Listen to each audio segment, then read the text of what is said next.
Perdes juga menangani anak usia 0. Mungkin ada yang disabilitas itu sudah ditangani, sudah ada sejak di sini. Ya, ini contoh berharap adanya produksi Kabupaten Blora. Salah satunya memang implementasi perhub ini kita pengen membentuk adanya komite disabilitas di Kabupaten Blora. Dan tujuan dari komite itu sendiri kemarin yang kita ambil dari Jogja, Pak.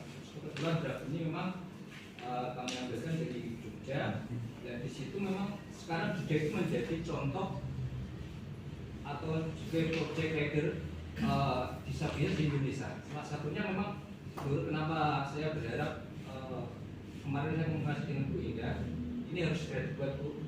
Kenapa? Karena Blora itu menjadi salah satu contoh di Indonesia kabupaten yang inklusi disabilitas.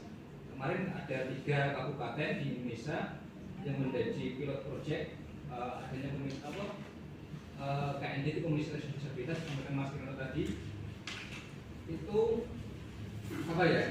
nantinya Kabupaten Blora, Tegal dan satu Klaten ya, itu nanti akan menjadi percontohan kabupaten di seluruh Indonesia. Nah, dengan dibentuknya komite disabilitas terutama adanya di perhub ini bertujuan nanti adanya koordinasi antar lintas sektor dinas, Pak.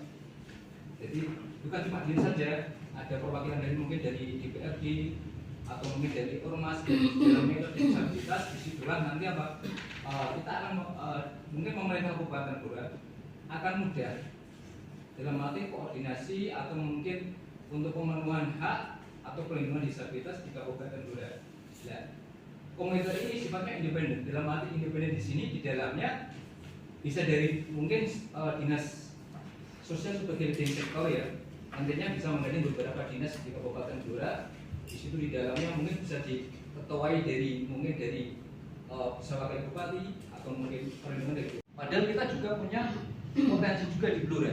Makanya kemarin dari pihak KND itu mendorong kami juga, upayakan Mas, ini harus dijadikan. Kenapa harus dijadikan? Karena Blora itu salah satu percontohan di Indonesia kabupaten yang ramah disabilitas.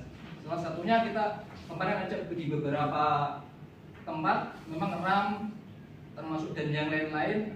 Blora sekarang sudah menjadi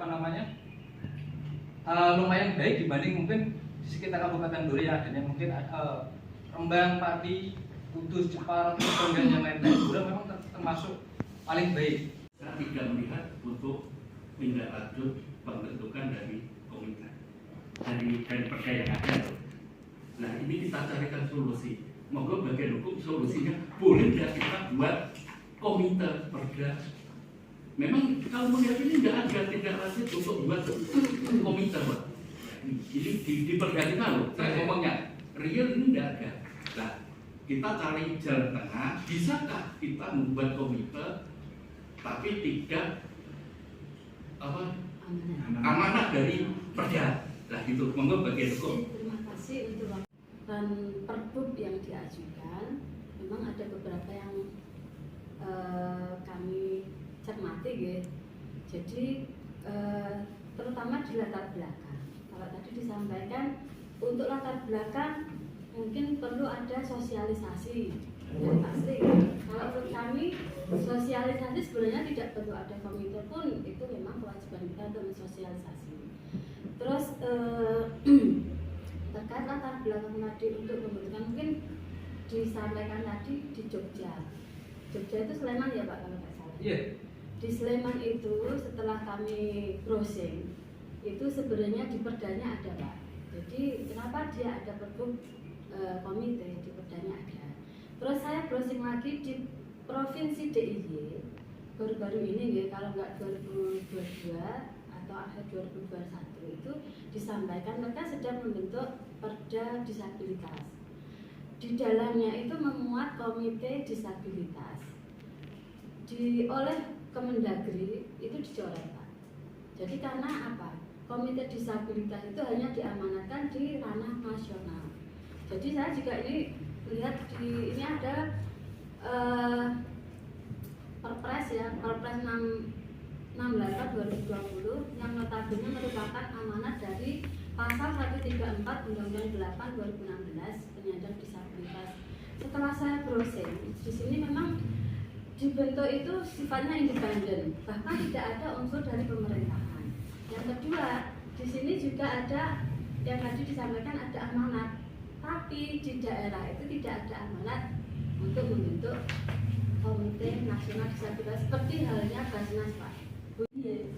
Yang mau memuat komite di Perdana, yang provinsi ini Pak yang saya sampaikan. Provinsi DIY. Kalau Sleman memang saya sepakat, memang ada di Perdana, karena Sleman itu untuk fasilitasi, yang fasilitasi itu pemerintah provinsi DIY. Tapi waktu provinsi DIY sendiri membentuk perdanya dia, yang notabene yang memfasilitasi itu oleh Kementerian Dalam Negeri, langsung dicoret Pak. Itu informasinya seperti itu. Jadi memang kalau memang menurut kami urgensi pembentukan komite ini menurut kami tidak masuk urgen kalau menurut kami. Justru yang ini tadi kita ngawalnya toh juga saya pikir sudah ada juga ya untuk lembaga-lembaga yang independen yang notabene sudah dibentuk apa DBN ya Mas ya, DBN atau apa itu salah satunya ya. Saya pikir itu juga tujuannya kan untuk mengawal ini juga. Dan masalah ini kami juga sedang menyusun NA Pak, naskah akademik untuk penyusunan perda partisipasi masyarakat. Ya memang ini tidak hanya untuk disabilitas ya, semua memang kita harus mewadahi partisipasi masyarakat bentuknya seperti apa. Itu diamanatkan di Undang-Undang 2014. Kita rencananya di tahun ini atau kalau nggak tahun depan ya. Rencana kami memang memfasilitasi itu, termasuk untuk yang dengan tadi disampaikan untuk menyampaikan aspirasi. Sebenarnya kita juga sudah berupaya seluas-luasnya melalui musrenbang kecamatan, musrenbang kabupaten itu. Dan mungkin kalau memang ada kekurangan, ya kita juga saya selaku dari sisi pemerintahan juga mendorong Bapak Ibu kalau misalkan untuk berpartisipasi, nanti ada dari Bapeda yang mungkin akan menjelaskan itu. Kalau dari program kegiatan pastinya kita juga konsisten ya, itu sementara itu Pak suruh rubah, nambahi ya. Nah itu nambahin untuk daerah supaya dibentuk komite disabilitas di daerah. Dinas sosial ini ngopeni wong sing rong nyawa nganti gak duwe nyawa. Mulai yang dari disabilitas, normal dan lain-lain. Satu contoh, ini ada permasalahan di Jepang, Mbak Fitri, itu juga disabilitas ganda.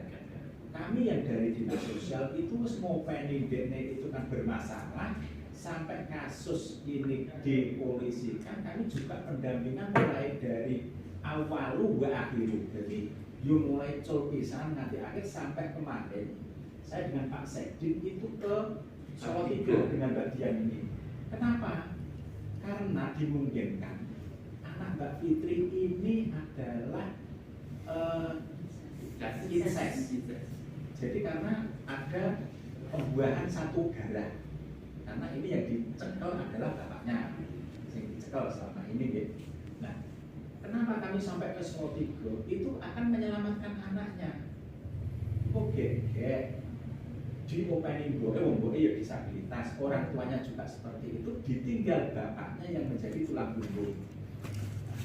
Saya menghubungi dengan rombongan itu untuk di Solo Tiga untuk menitipkan anak-anak ya tidak ramah jadi sesuatu.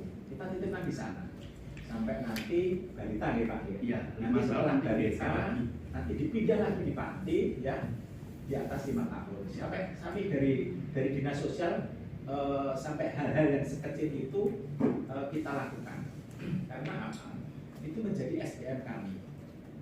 Jadi untuk pelayanan minimal itu untuk target kami harus 100% kegiatan untuk teman-teman yang disabilitas termasuk bantuan alat. Kriteria apa untuk disabilitas yang bisa masuk di penerimaan bansos? Memang sekarang kalau ini perlu saya sampaikan, kalau dulu itu memang di PKH itu punya aplikasi sendiri, tapi sejak Bu Risma memang aplikasi itu dihapus menjadi satu di Signegi atau Signegi. waktu itu memang ada kriteria khusus, yaitu memang disabilitas yang masuk program PKH adalah kelompok keluarga miskin yang mempunyai disabilitas berat. Misalnya berat itu maksudnya ora iso apa-apa, benar-benar memang itu membutuhkan bantuan dalam hidupnya. Waktu itu seperti itu. Tapi dengan perkembangan ini, dengan Bu Risma ini, kebijakan juga sudah mulai berubah. Semua data disabilitas sebenarnya untuk penerima bansos itu semuanya adalah masuk di SIG-NG dulu atau di TKS. Nah, barangkali di teman-teman DPM yang kondisinya memang masih kondisi miskin bisa mungkin melalui desa, Operator ya. Mungkin Pak Siono juga sekarang udah, apalagi sekarang ada perangkat desa, barangkali nanti lebih ini Pak, operator desanya untuk diusulkan, misalnya masukkan ke DTKS dulu, usulkan melalui SIG-NG. Karena semua bansos sekarang kan memang seperti PKH sekarang ini kan program nasionalnya adalah hanya 10 juta. Ya, secara nasional itu memang 10 juta. Jadi kalau ada penambahan apapun itu adalah kewenangan di pusat. Jadi misalkan yang kalau miskinnya berapa itu yang nanti yang pusat yang ambil, kan gitu. Nah, di sana di SIG-NG itu bisa di entry barangkali ada yang masuk di TKS itu ada keluarga yang disabilitas. Itu bisa diklik, oh disabilitasnya apa di situ. Disabilitas mental, tunanetra, apa itu tinggal pilih di sana. Nah, monggo nanti ini dari DPM bisa juga mendorong dari pemerintah desa atau mungkin melalui jaringannya bisa mempush di daerahnya masing-masing, barangkali yang ada disabilitas itu bisa dimasukkan di DTKS itu dan diupdate di SIG-NG-nya. Karena mungkin barangkali benar sudah keluarganya sudah masuk di TKS, sudah menerima BPNT misalnya, sudah punya dapat PKH, tapi bantuannya kan tidak sesuai dengan yang disabilitas karena mungkin tidak di SIG-NG-nya tidak di entry di disabilitas. Memang ini kebijakan baru yang memang dari Bu Menteri ini memang harus perlu pembaruan dan sinergi bareng-bareng dari teman-teman. Selain nanti dari pihak dinas kita bersosialisasi, juga mungkin dorongan dari teman DPM yang mungkin barangkali punya anggota DPM di masing-masing desa kelurahan, ya, barangkali bisa di desa masing-masing.